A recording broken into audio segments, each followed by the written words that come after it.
தடாலிலேயே கூட்டி யார் கம்ப்ளைண்ட் கொடுத்தா அந்த லேடியா போலீஸா அடித்தவங்க உத்தரவு போட்டவங்க ஃபோன் பண்ணவங்க எல்லாத்தையும் நடு ரோட்டில் நிற்க வச்சு மக்களை கல்லால் அடித்து கொல்லணும். ஒரே நாள் முடிஞ்சு மேட்ரு. இந்த மாதிரி கேள்வி கேட்குறது, சிபிஐ பண்ணுறது, சிஐடி பண்ணுறது, இந்த விசாரணை வெள்ளை பூண்டு வெள்ளம் இதெல்லாம் ஒரு மயிரும் வேலைக்கு வரும். இப்போது கலாச்சாரம் காட்சினா பிடிக்கிறாங்க இல்லையா, அந்த மாதிரி ஸ்ட்ரிக்டாக இருந்தால் எப்படி வைப்பான்? திருச்செந்தூர் கடலோரத்தில் செந்தில் நாதன் அரசாங்கம் தேடி தேடி வருவோர்க்கெல்லாம் தினமும் கூடும் தெய்வாம்சம். சிவகங்கையில லாக்அப் டெத் கேள்விப்பட்டிருக்கீங்க? ஆமா, ஒரு சின்ன பையன் 27 வயசு பையனா நீ எங்கேயோ ஆரம்பிச்சு எங்கேயோ கூட்டு போறீங்க. வாங்க வாங்க, ரொம்ப தவறு தவறு. செயல்பாடு அது இதெல்லாம் பார்த்துட்டுலாம் இருக்கக்கூடாது. தடாலிலேயே கூட்டி யார் கம்ப்ளைண்ட் கொடுத்தா அந்த லேடியா போலீஸா அடித்தவங்க உத்தரவு போட்டவங்க ஃபோன் பண்ணவங்க எல்லாத்தையும் நடு ரோட்டில் நிற்க வச்சு மக்களை கல்லால் அடித்து கொல்லணும். ஒரே நாள் முடிஞ்சு மேட்ரு. அடித்து கொள்றாங்க, எஃப்ஐஆர் போடலாம், கொண்டு போய் உள்ளே வைக்கலாம், என்கொயரி பண்ணலாம். முறைப்படி தான் பண்ணணும், இப்படி பண்ணக்கூடாது இல்லையா? யார் அது? ரொம்ப ரத்தம் கொதிக்குது. இந்த மாதிரி கேள்வி கேட்குறது, சிபிஐ பண்ணுறது, சிஐடி பண்ணுறது, இந்த விசாரணை வெள்ளை பூண்டு வெள்ளம் இதெல்லாம் ஒரு மயிரும் வேலைக்கு வரும். அடித்து தூக்கி எல்லாத்தையும் கொண்டாந்து அதே இடத்துல நிற்க வச்சு மக்களை கல்லால் கொடுத்து அடித்து சாப்பிடுங்க. சட்டத்தை மாற்றுங்க. என்ன தப்பு இருக்குது? தப்பு செஞ்சவங்க தண்டனை அனுப்பிக்கணும். அப்போ தான் அடுத்து பண்ண மாட்டாங்க. ஜெயராஜ் அவங்களுடைய அந்த சாத்தாங்குளம் கேஸ் அப்போ நிறைய சினிமா கேஸ் வந்துட்டு அவங்களுடைய கண்டனம் கொடுத்துருக்காங்க. இதே விட அதே மாதிரி தான் இது ரொம்ப கொடுமையான ஒரு விஷயம். இப்போ எந்த சினிமா ஆக்டர்ஸுமே இல்லை அதில் பாதிக்கப்பட்டவங்க, அதில் தப்பு செஞ்சவங்களை தூக்கி உள்ளே வச்சாங்களா? உள்ளே வச்சு அவனை ஜெயிலில் போட்டு அவனை சாவடிச்சாங்களா? தூக்கு தண்டனை கொடுத்தாங்களா? இன்னும் கொடுக்கல. அதே மாதிரி தான் அந்த 13-14 பேர் இதில் செத்தாங்களே, ஷூட் பண்ணாங்களே காக்காக்குடி ஸ்டெர்லைட்டில். அதே சுட்டவங்க இன்னும் ஜாலியாக சுற்றிக்கிட்டு ப்ரொமோஷனில் எங்கே இருக்கான்னு யாருக்குமே தெரியலையே. இது தவறான அதான் முன்னுதாரணங்கள்.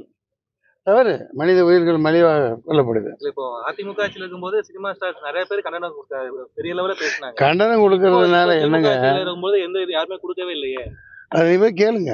அதான் நான் சொல்கிறேனே, நான் கேட்குறேன்ல, என் குரலை கேளுங்க, என் குரலை போடுங்க. என் குரல் இல்லையா? என்னப்பா நம்ம சொல்கிறது கேட்க மாட்டேங்கிறாங்கப்பா. வாங்க டைரக்டர், ஓடிட்டீங்களா பாரு, எஸ்கேப் ஆகிட்டார். எதுக்குடா நமக்கு அரசியல்னு. ஓகே, ஆமாம். கந்தனுக்கு வேல் வேல், முருகனுக்கு வேல் வேல். வாழ்த்துக்கள். திருச்செந்தூர் நடந்து கொண்டிருக்கிற கும்பாபிஷேகம் போயிட்டீங்களா? கவர் பண்ணீங்களா? நான் பாட்டினையும் போட்டுருங்க. நன்றி, வணக்கம். புதிய நிறுவனங்கள் அவங்கள ஊக்கப்படுத்தும் வகையில் கொஞ்சம் இடையில கேப் ஆகிடுச்சு. முன்னாடி வந்து நடிச்சு கொடுத்துட்டு போயிருந்தேன். இன்றைக்கி சிறப்பான நாள். திருச்செந்தூர் முருகன் கும்பாபிஷேகம் ஜெயஜெயன் நடந்துகிட்ருக்கு. அதனால் இன்றைக்கி அவங்க ஆரம்பிச்சிருக்காங்க. அதனால் இது சிறப்பாக வரட்டும். இந்த படத்துக்கு பேர் சொல்லுங்கள். அறியாமை.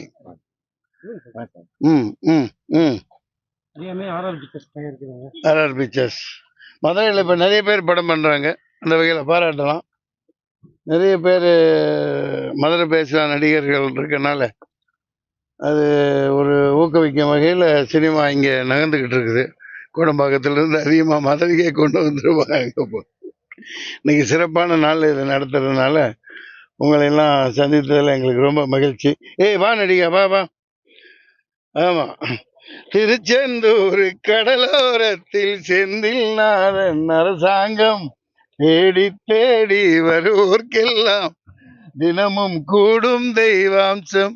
திருச்செந்தூர் கடலோரத்தில் செந்தில் நாதன் அரசாங்கம் தேடி தேடி வருவோர்க்கெல்லாம் தினமும் கூடும் தெய்வாம்சம். அசுரரை வென்ற இடம் இது, தேவரை காத்த இடம். அசுரரை வென்ற இடம் இது, தேவரை காத்த இடம். அற்புதமான லொகேஷன். இங்க பாருங்க, திருச்செந்தூர் மலை மாதிரியே இருக்கு பாருங்க. தெரியலப்பா, அது என்னப்பா 2 மலை மாதிரி இருக்குதுப்பா. என்ன அடுத்து யார் ஆட்சி வைக்கிறாங்க காட்டுதா? என்னடா இது, பயங்கரமா இருக்குங்க. எங்க திரும்பினாலும் அங்க மலைகள். அற்புதமான லொகேஷன். சந்தோஷம். அங்க பாருங்களேன் எப்படி இருக்கிறது. உங்களுக்கு என்ன தோணுது? எனக்கு எல்லாம் தோணுது. இல்ல அதெல்லாம் இப்போ சொல்றதுக்கு இல்ல. மக்கள் யாரு அதிகமா யாருக்கு ஓட்டு போறாங்களோ அவங்க தான் ஜெயிப்பாங்க. ம். கண்டிப்பா ஒரு புரட்சியும் போராட்டமும் ஒரு பயங்கரமான சண்டையும் இருக்கு. ம். ஆமா. சரி, இப்போ நீங்க சொன்ன மாதிரி வந்து மதுரைக்கும் சினிமாவுக்கும் ஒரு சம்பவம் வந்திருக்கு. மிகப்பெரிய சம்பவம். ஆரம்பத்துல இருந்து நானும் மதுரைக்காரன் தானே. திண்டுக்கல் பிரிச்சு விட்டாங்க. பிறக்கையில மதுரை டிஸ்ட்ரிக்ட், ம். இப்போ திண்டுக்கல் டிஸ்ட்ரிக்ட், ஜவாதுப்பட்டி போதும் ஒட்டஞ்சத்திலிருந்து கிட்ட. ம். ஆமா. இப்ப அரசியல் பயணங்கள் எப்படி போயிட்டு இருக்கு?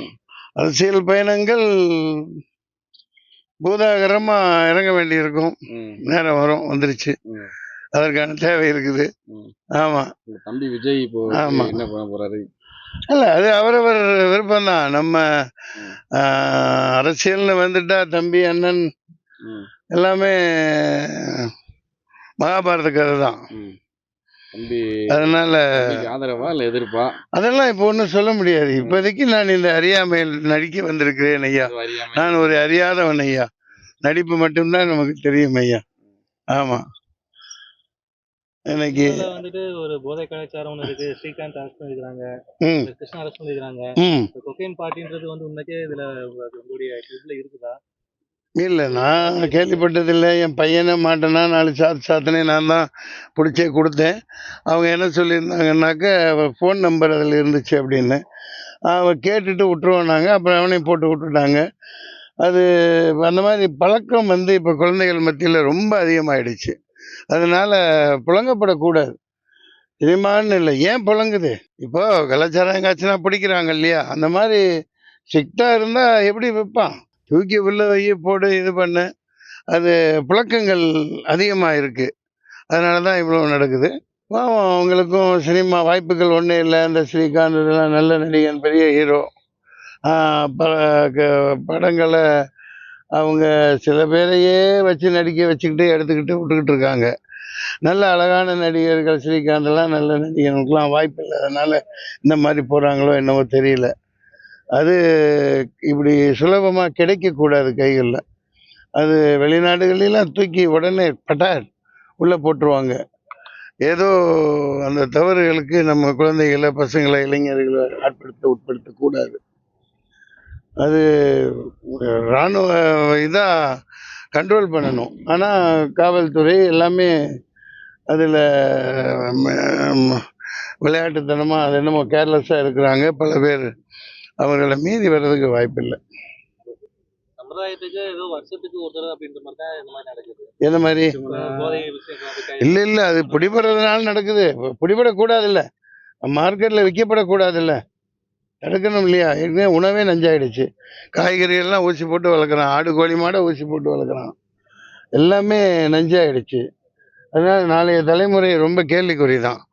நல்ல உணவுகள் இல்லை. வெஜிடேரியன்லேருந்து இதுலேருந்து எல்லாமே கார்ப்பரேட்டுக்காக தயாரிக்கப்படுது. கொய்யாக்காய் இவ்வளோ பெருசில் செய்யலாம். பப்பாளி பழம் விளையுது, அதாவது இயற்கையாக விளையுன்னு பார்த்தா இவ்வளோ பூசணிக்காய் தண்ணி மார்க்கெட்டில் விற்கிறான்.